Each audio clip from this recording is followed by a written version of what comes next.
All right, we just had the moon change signs. Now I hear the sun is changing signs? It is on Tuesday. Tomorrow the sun goes into the sign of Pisces, first time in a year. And whenever the sun changes signs, you get to start a whole new set of things because you want to do things when the sun changes signs. So for Pisces, the sign we're going into, it's going to be about them getting their wants, their needs, in their relationships should smooth out, especially after the full moon last week. For Pisces, it really is a brand new start. It's their brand new solar year, so that's a good thing for them. And they should actually be very gratified this year, which is good.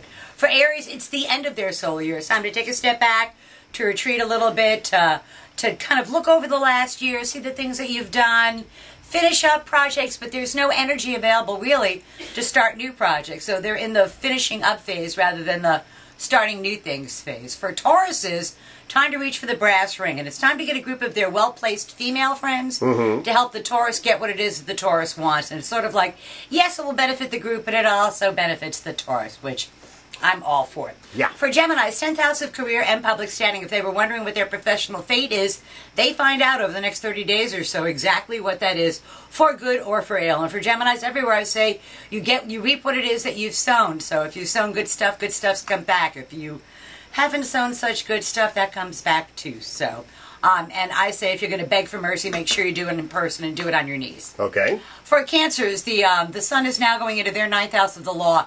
Legal matters, educational matters, important matters at a distance, contracts and negotiations, all are very, very favorable for the Cancer. They have the upper hand. Jupiter is in their sign, and so this is something they've probably been working on since July or August comes to be over the next 30 days or so.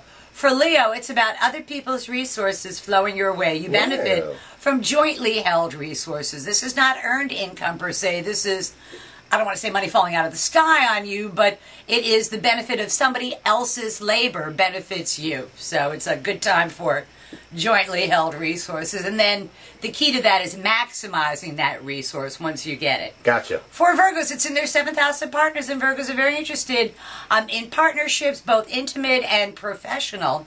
And Virgos get to be in the spotlight for one reason or another. So, and Virgos love to say, I was right. Well, along with that being right comes a lot of responsibility, so be careful, Virgo, what you criticize, because you'll get the job to fix it. And then everybody's going to be looking at you saying, what kind of a job did you do? For Libras, it's in their 6th house of work and responsibility. Sadly, Andrew, it's more work and no more money. It's additional other duties. I know Andrew goes, so what else is new, as does Nikki. Also, it's in their 6th house of health, so it's a good time to heal. It's a good time to take care of medical issues that they've been perhaps procrastinating for. For Scorpios, it's in their 5th house of love affairs, children, amusement, sports, pleasures. They have the very best time with this energy. If you're ever going to be a Scorpio, even though Saturn is in your sign, the next couple of months or so is a really, really good time for Scorpios. For Sagittarians, it's in their 4th house of home, and there's some sort of matter pending at home that they need to deal with, and it's distasteful and it's unpleasant and they don't want to do it, and they've been procrastinating. Well, the universe is going to say, okay, enough of that. You have the next 30 days to put that to rest, to somehow restore the balance and find the peace at home again. Get her done. Yeah, and then for Capricorns, it's in their 3rd house of day-to-day living.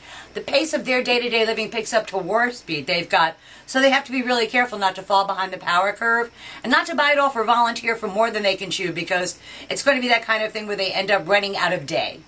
Not out of things to do. And then for the last sign, for Aquarians, it's in their 2nd house of money. It's about earning more money. It's about earning more money through the fruits of their labor, through their own efforts. This is not benefiting from other people's resources. This is the sweat of your brow pays off for Aquarians. So that's tomorrow's news today for the 12 signs of the zodiac. And no, Mercury doesn't go direct until next week, so we still have one more week of that stuff, so I'll probably be leaving now. So far, not too bad, at least for us. We'll see what happens. Exactly. See you next week. Always a pleasure.